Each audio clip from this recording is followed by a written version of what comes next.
The legacy of Dr. King must not only influence what we do at this institution, as I indicated, a major research university, but also what we do in our personal lives every day.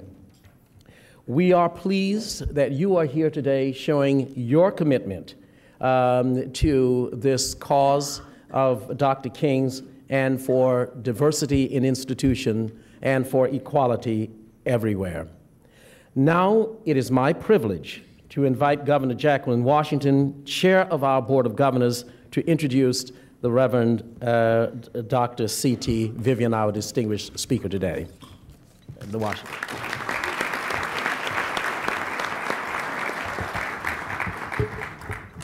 Thank you, President Reed, and good afternoon, everyone. It is now my pleasure to introduce to you a living legend in the civil rights movement. As you know, the battle for civil rights was fought on many different levels. In fact, the Reverend C.T. Vivian used nonviolent techniques to open segregated lunch counters and restaurants in Peoria, Illinois, and Greensboro, North Carolina, 10 years before the Montgomery bus boycott. Later, he founded the Nashville Christian Leadership Conference, organizing the first sit-ins there in 1960 and the first Civil Rights March in 1961. Reverend Vivian was a rider on the very first Freedom Bus into Jackson, Mississippi, and went on to work on the staffs of Dr. Martin Luther King in Selma, Birmingham, Chicago, and Nashville. He organized the Tennessee contingent for the historic March on Washington. In a move that would give birth to what is now our Upward Bound programs, Reverend Vivian founded an educational program to provide scholarships to more than 700 Alabama college students. The civil rights documentary, Eyes on the Prize, featured Reverend Vivian as one of the leaders in the civil rights movement. Reverend Vivian has made numerous appearances on TV, on the Oprah Show and on the Montel Williams Show, and as well as Donahue. And he is the author of Black Power and the American Myth. Reverend Vivian has now turned his boundless energies toward addressing one of the most pressing emergencies to strike our nation in many years, and that is Hurricane Katrina. He now chairs an organization which is Churches Supporting Churches. And Dr. Vivian is leading this charge to reclaim the churches of New Orleans. And as in the years past, he once again is standing on the high moral ground. Ladies and gentlemen, please join me in welcoming the Reverend Dr. C.T. Vivian.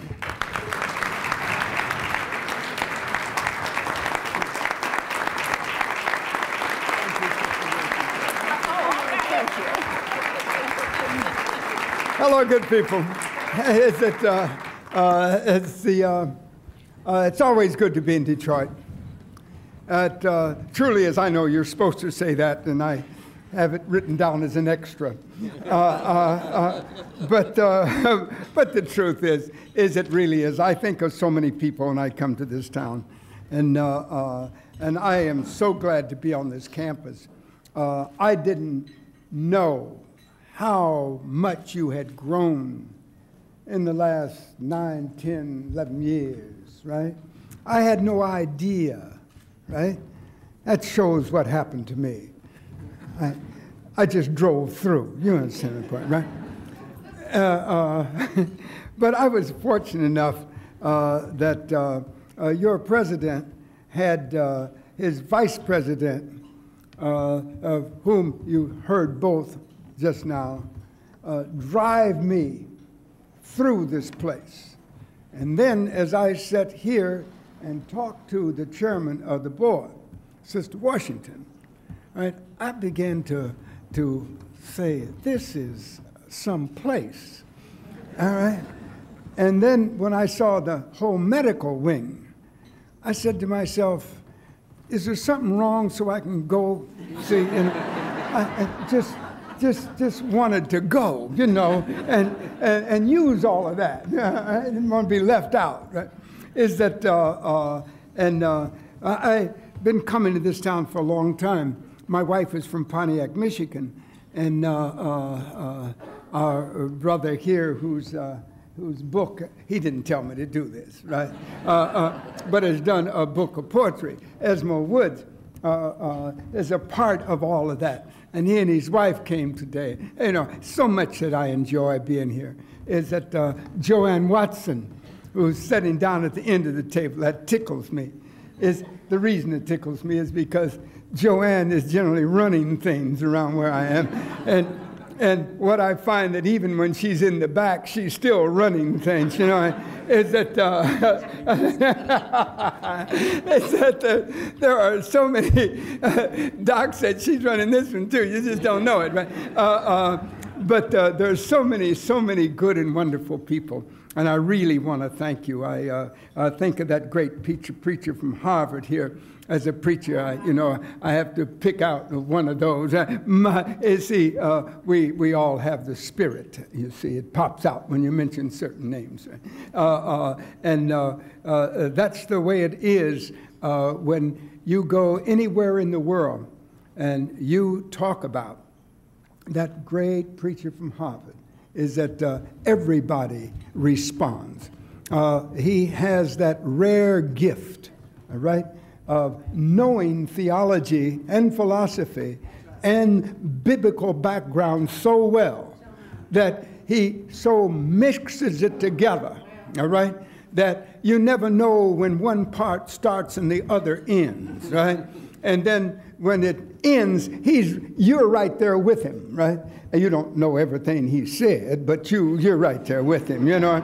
Is that it's good. I just put some names down here beside Charles Adams and Joe that I just have to think about. But I want to congratulate this whole city that you kept John Conyers long enough, right? Long enough, right?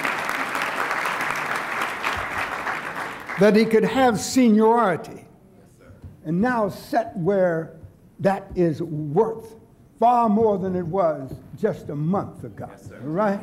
Is that we're going to see power because he's been exercising it even when he had to step outside of Congress and go down in the South and hold hearings that they didn't want him to hold, all right, in order to get the truth out. Now, what's going to happen when he's got the real authority to do it, right? John Conyers, I thank you for, all right? As Claude Young, the president of SCLC, board chair for so many years, held on to it when it really, at the low, wasn't worth holding on to tell you the truth. But you know what? He knew that it would have, that the time would come, that we would need that. And once you've developed power, you don't lose it. It may slip away for a time, but if you hold on to it, it'll come back. And he held on to it till now we're on our way back. Have built a new building for SCLC like it never had before. And it looks like we are back on the scene, but this is the right time for it. It's that ebb and flow of things, you know, and it is so good. The first person I really remember in this town, though, was a person who just passed a short time ago, all right? And that was Dr. Charles Wright. Dr. Charles Wright, I got to talk about because he inspired me. When I saw that he could build a museum in his house, take it to a trailer, take it all over the city, inspire young kids, and use his own money, and then finally end up with the most beautiful, and still is, most beautiful African-American museum in America, right? Is that dream no little dreams. Isn't that what it's about?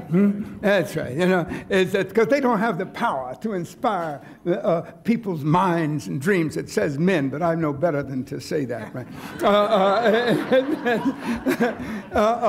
It's all great. Well, as they say, and as the fellows in the street say, let's get down TUI to it. All right?